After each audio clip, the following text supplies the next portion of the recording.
7 ساله بودم که پدر خود توسط طالبان ایستادم. البته یک تجربه بسیار تلخ است برای من. زیادتر میفهمیدم که نبود صلح است. صلح نیست در افغانستان. تنها من نیستم که پدر خود ایستادم. هزاران نفر دیگه هم است.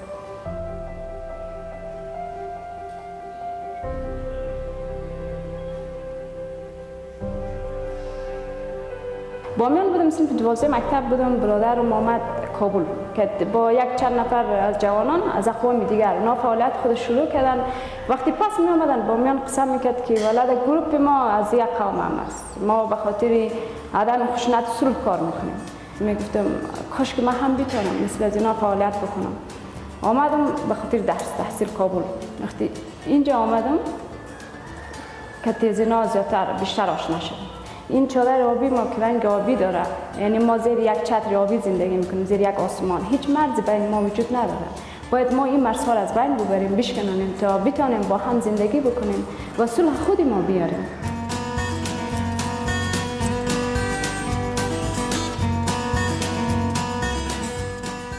با این شعار شروع کردیم. یک کمپاین داشتیم به نام کمپاین بحث بود، یعنی جنگ باید خلاص شود.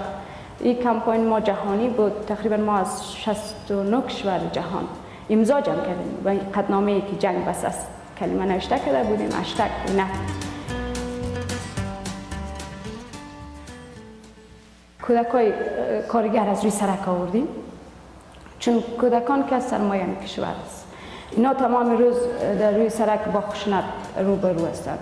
ما اینا رو اینجا آوردیم. در اول خیلی پرخاشگر بودن، احساس خوب نداشتن، یک با یکی دیگه میزدن، چون در بیرون خشونت میبینن و او سر روحیشان تاثیر داره. وقتی که ما شروع کردیم گفتیم بیا که مضمون عدم خشونت باید از اینا درس بدیم، چون از همین کودکی اینا یاد بگیره که عدم خشونت یعنی چی، در زندگی ما چی رقم باید زندگی بکنیم با یک دیگر.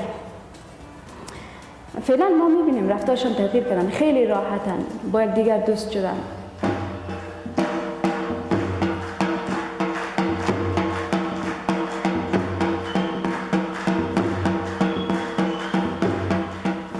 زنان و مردان در بایسکل رانی دعوت کردیم. اونا روزای جمعه میان با هم بایسکل رانی میکنن، به خاطری که برای مردم هم بفهمانن نه زن میتونه بدون مرد کار پیش ببره و نه مرد بدون زن.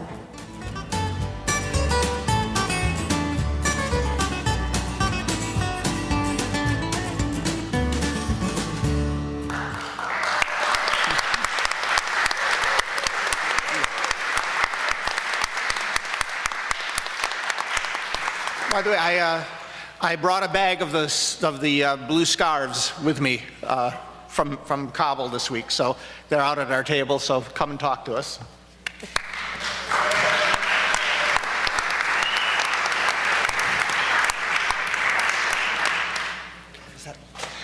Thank you, Brian. Our third speaker is Kathy Kelly. She's a peace activist and author, currently coordinator of Voices for Creative Nonviolence. As part of peace team work in several countries, she has traveled to Iraq 26 times, remaining in combat zones during the early days of both US-Iraq wars. Her recent travel has focused on Afghanistan and Gaza, along with domestic protests against US drone policy. Please welcome Kathy Kelly.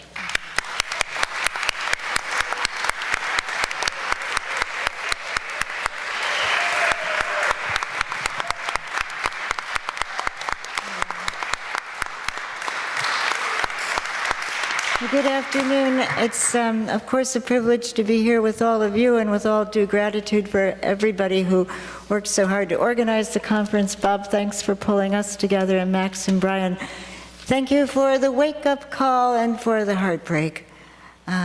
Every heart to love will come, but like a refugee.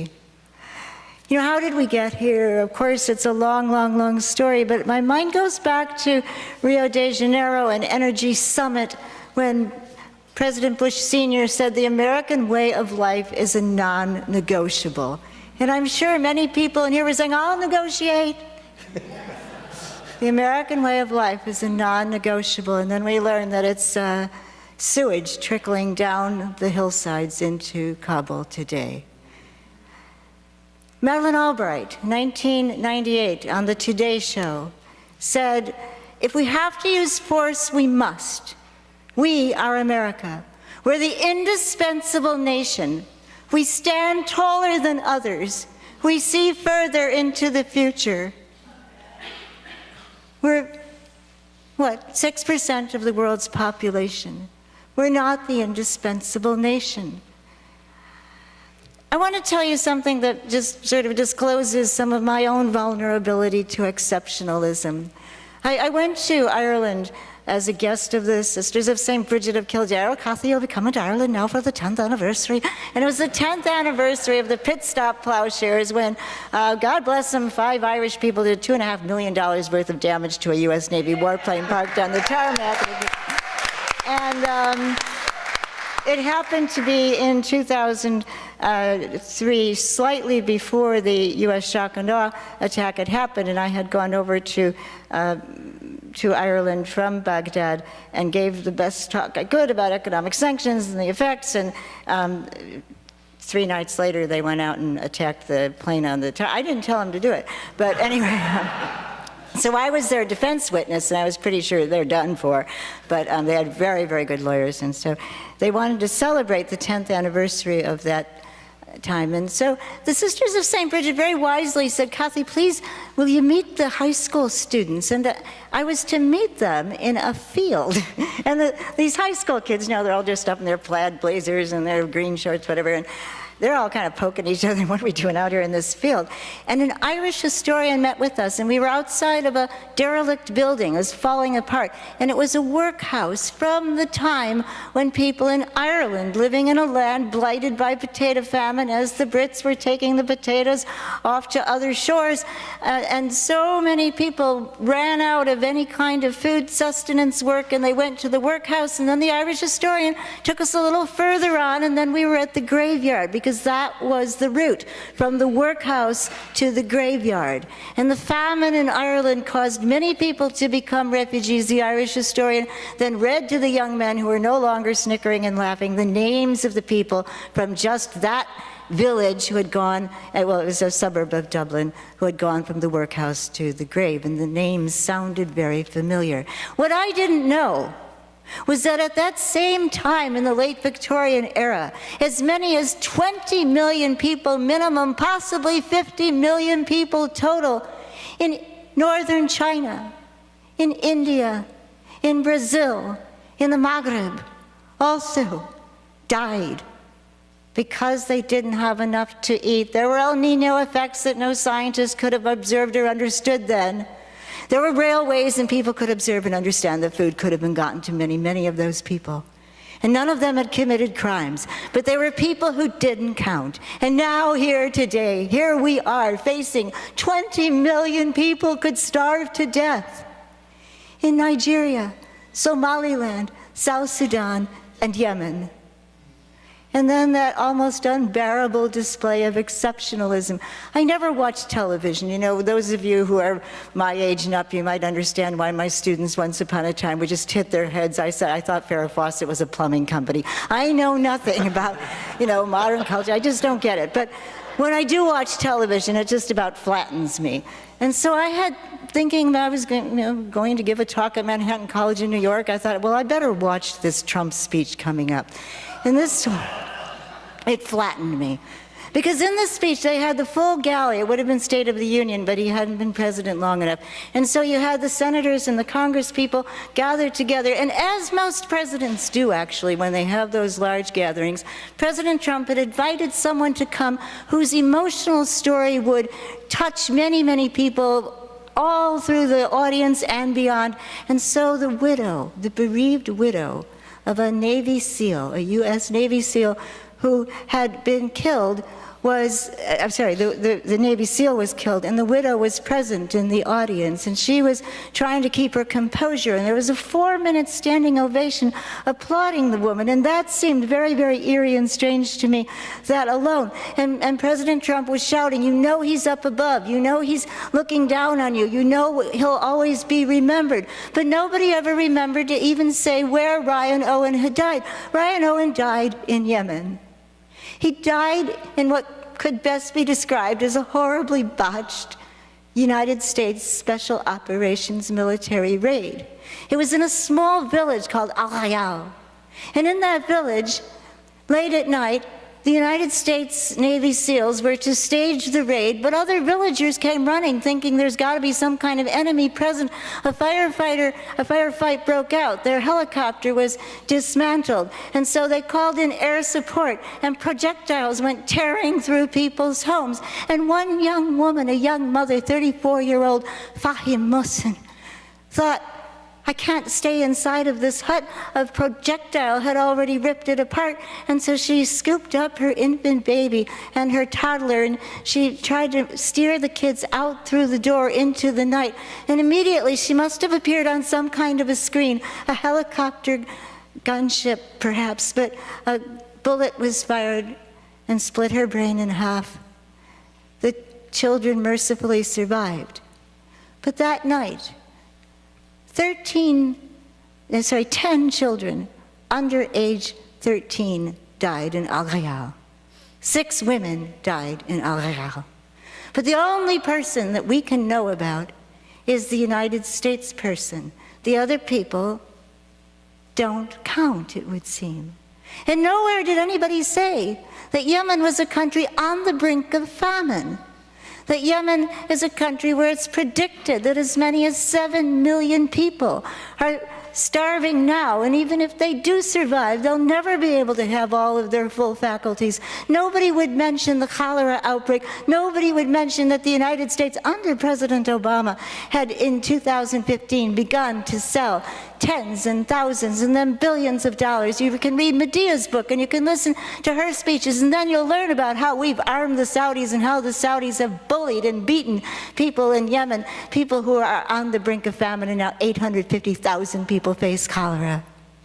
And there's a migration of people because of the desertification caused by global warming and the industrialized north and what's called the shoreline of conflict in Africa. People have nowhere to go, people who for 5,000 years were pastoralists, who shepherded their flocks. They look at their flocks' carcasses filled with plastic because that's all there was to eat. And they pick up and they go, and there's nowhere to go. And so Yemen took in 117,000 refugees, the same year that the United States took in 80,000 refugees. 225,000 Somalis living in Yemen now. And people risk their lives crossing the Red Sea, sometimes in boats that are overturned by the smugglers themselves. And they get to Yemen and they discover there's no aid, there's no water, there's no assistance. The elders are eating the trees. And so President Bush dances with the Saudi princes and promises them more of our weapons. And as Max said, it's the people that are running these major military corporations who go to the bank with their pockets stuffed, their portfolios full. No, no, no, we can't continue it. And the young Afghan peace volunteers knew that I've been pretty upset about Yemen lately. And they said to me at first, Kathy, we can learn about it, but it sometimes is too much because we experience these things also. But then, I think it was about a week and a half later, they said, Kathy, it's the end of Ramadan and this is what we've done. They used their bus money and walked instead. They used what they might have used to buy an extra wheel of bread at the end of Ramadan evenings when they were very hungry and they went without, so that they could collect money to send to people in Yemen. It amounted to $45.78. And so yes, there is reason for hope. There's reason for extending our hands, of course, across these borders, for believing in that concept of border-free. Tear down those walls, and finding our strength together, knowing that we're a small sliver of the world's population. We are surrounded by people who want our message to be heard and embraced and to be in solidarity. There's no flag large enough, said Howard Zinn, to cover the shame of killing innocent people. Thank you.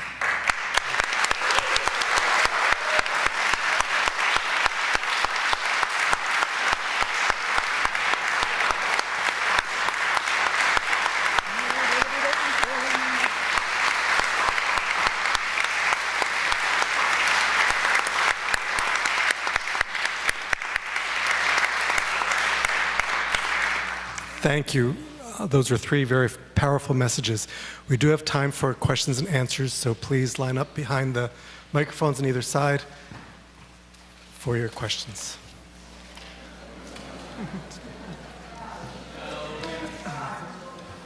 It's okay. All right, sir? Yeah, I just want to acknowledge the risk that you all put to bringing this information back to us, and very, very moving to have that brought available. And I was really glad to see the Sustainable Development Goals on the end of that video. I come from a long background of advocacy, mainly in sort of global hunger and poverty, and realizing that the greatest of all tragedies is the death of a child. I don't know if you've ever had that happen. I haven't yet, and I'm grateful for that, but I know people who have.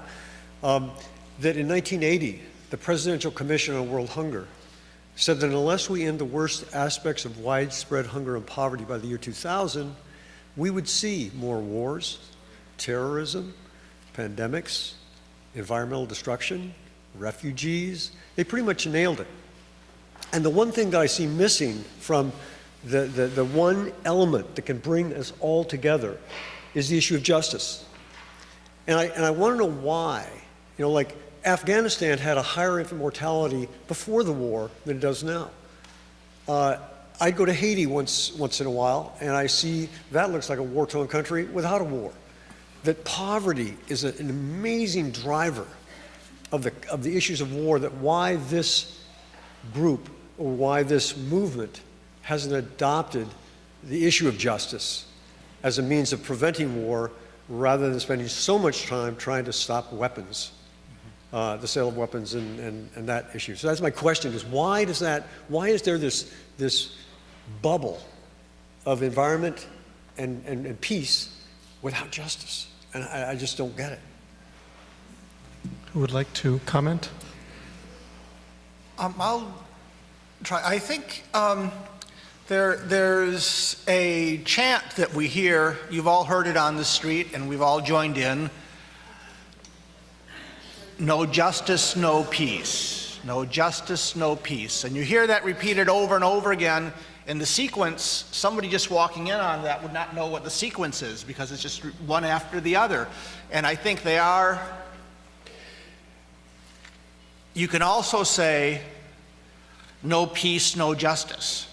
Because the kind of work that we need to do, the kind of work these young people in Kabul are so heroically doing, is very, very difficult to do in a war zone.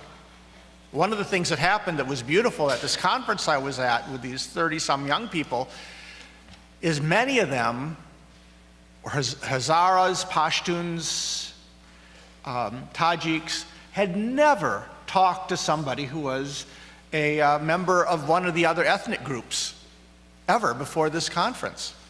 Because wartime is not a time that people reach out beyond their borders. So yes, we need to work for justice so there's peace, but justice can only flourish, when there's peace. So they need to be working together. I think I mentioned too about the, thank you for what you said about the risk. I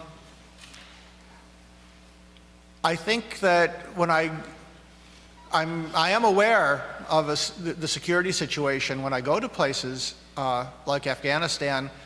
On the other hand, I think that we are all at risk all the time. Yeah. And if we feel like we can be safe by staying in our homes and by ignoring what's going on around the world, that's a very dangerous delusion. We are all at risk. We are all in peril. And we're not going to get out of this alone. We have to do this. We have to work for peace and justice together in order that the risk that I'm facing, the risk that you're facing, the risk that the strangers who are not paying attention to it, and the risk that these children in Afghanistan are facing, before that can be anything we can do to lessen that risk, it's something we have to all do together.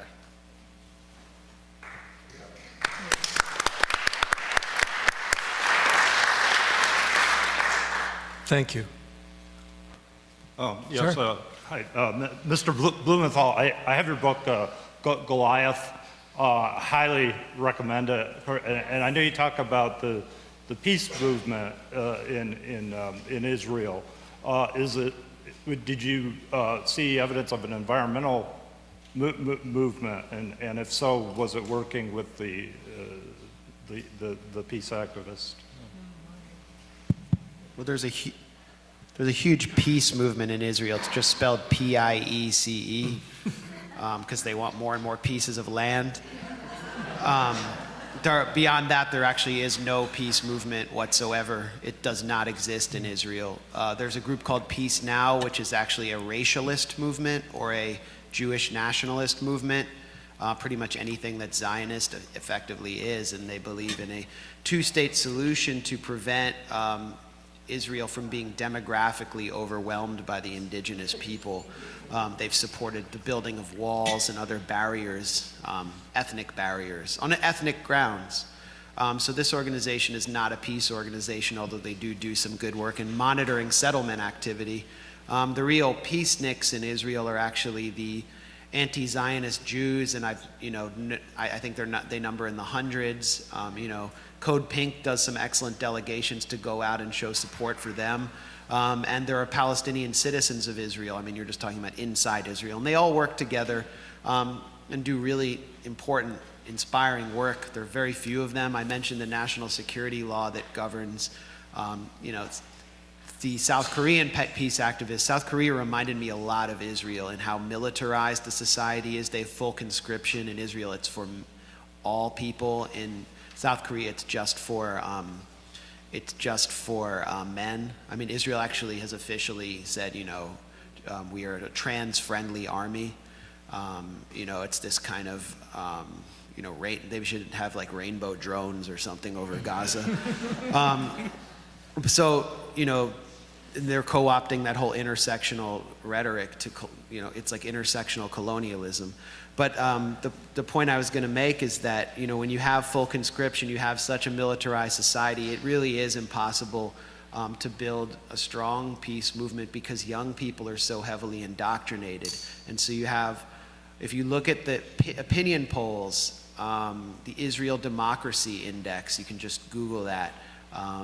There are polling agencies inside Israel that do very accurate polling of attitudes of Israelis, and you look at Israelis from 18 to 35, they are more right-wing than older Jewish Israelis. They're increasingly right-wing because of the amount of indoctrination that takes place in the school system. I can talk more and more about that, but that also makes it difficult to have, to see social justice causes around other issues. Mainly, I was asked about the environment because I see the land as one region, and they have to deal with the resources, and so you would think that there would be a concern about environment because it would affect Israel, what happens in Palestine. There's a Palestinian political prisoner named Amir Mahfouz. He was falsely accused of being, in my opinion, falsely accused of being a Hezbollah operative. And he was just a major leader of Palestinian civil society. His brother, I think his name is Isa Mahfouz, he was a parliamentarian in the Knesset. He gave a speech about Dimona, which is this secret, we all know that it's a nuclear weapons production plant. They have something like 200 nuclear warheads. He openly discussed the production of nuclear weapons in Knesset. This was in 2003, and he said that not only does this threaten to, incinerate the Middle East, it could lead to an environmental disaster at any time. And in fact, we know that people in Dimona are suffering from the effects of radiation. So, this was discussed openly in the Knesset. Short period after, he was hit with a very controlled demolition in his car as he drove out of his driveway, which blew up the back of his car and spared him. You would have had to have been a master bomb maker to construct a bomb of that type. It just looked funny. It hasn't been discussed in the Knesset since, but there are so many environmental, so many restrictions in a highly militarized society on having a movement that starts with a peace movement and moves towards the environment. But I would note that there recently was a massive animal rights protest in Tel Aviv, which was much larger than many of the anti-occupation protests that we see. So, that's encouraging for the animals of the Holy Land. Okay, thank you. Okay, before we go on, ma'am, I Care appreciate... about animals, by the way. I appreciate your participation thus far and the questions that you've asked, but you've had the opportunity to ask many questions. There are people waiting. I would prefer to give them an opportunity to ask their questions since they have not had a chance yet. So if I would ask... Every time I ask questions... No. If I would ask you to give up... If I would ask you to give up the floor to the person behind you, please. Again, I appreciate all that you've done. We just mentioned justice, and I want to focus on that. I cannot take a question from you. I'm sorry. If that's why I don't agree. If the Now, I will person behind ask you, very brief. please give the floor to the person behind you. Again, I thank you for your participation, but we need to give other people the opportunity. Okay, no. I want to hear the question. Can you ask your question? Can you ask your question without... Security. There we go. Okay. Thank you. If there is time at the end, I will call on you, but I want to hear this. Could you please ask your question? Or you want to just get at the end of the line? You can go after him. I am sorry. I am not going to take a question from you. I am sorry. I am not going to take a question from you. I am sorry. If there is time at the end, could you please ask your question? Yep. Go ahead. Okay. Okay.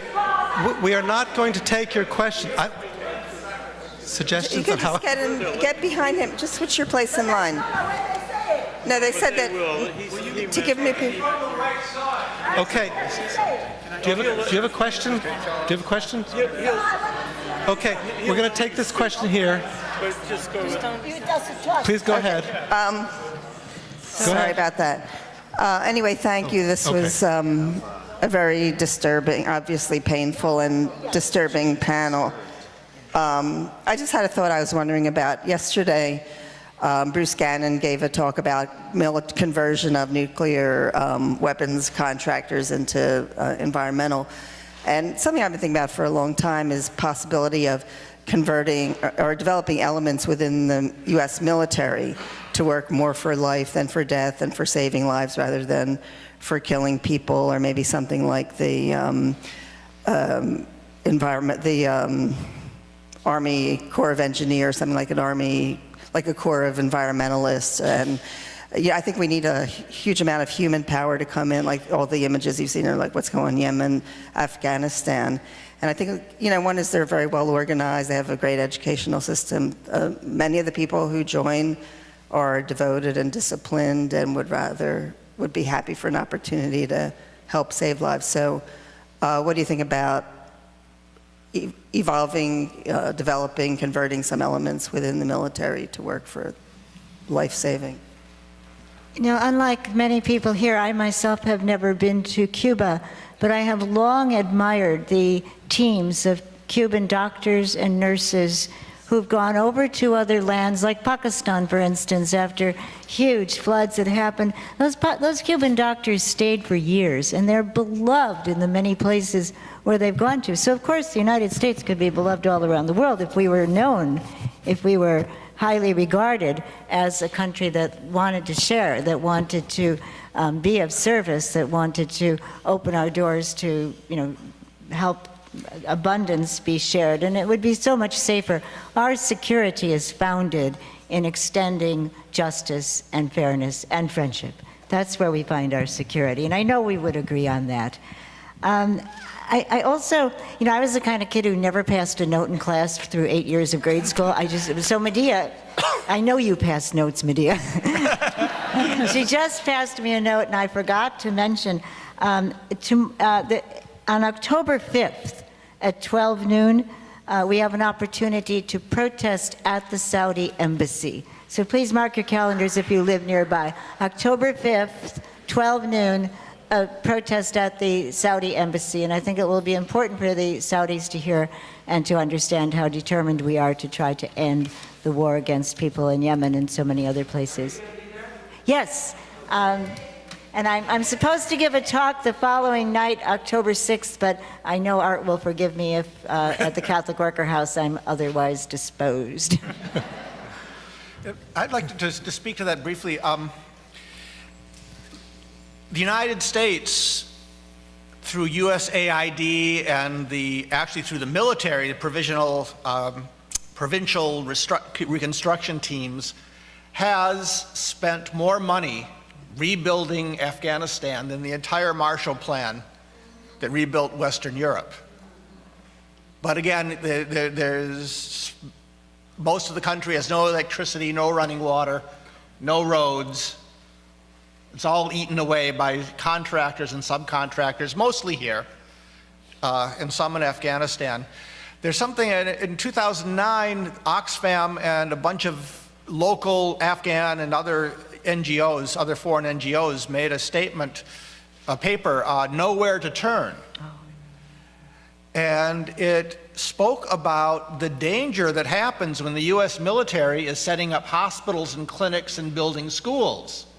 It's not the military's job, and it actually is a violation of international law and the laws of war for armies to set up clinics and to build roads and to be doing humanitarian work, because it puts the people in a position to be dependent upon a foreign military power, and then people are left nowhere to turn. The title comes from the fact that people had a choice between going to a clinic run by the Taliban, in which case the US Marines are going to knock down your door and take away all the men, then maybe they'll disappear and never come back. Or else you go to the US Army clinic with your children, and the result is that the Taliban comes and destroys your home. So we should not be trying to, our work overseas should not be attached to the military, and it should never be used to win hearts and minds. It should be used to meet, to meet human needs.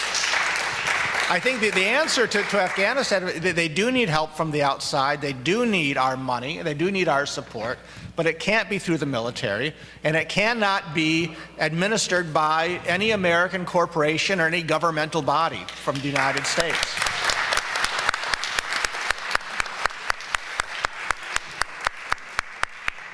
Okay, thank you. This side. Yeah, thank you.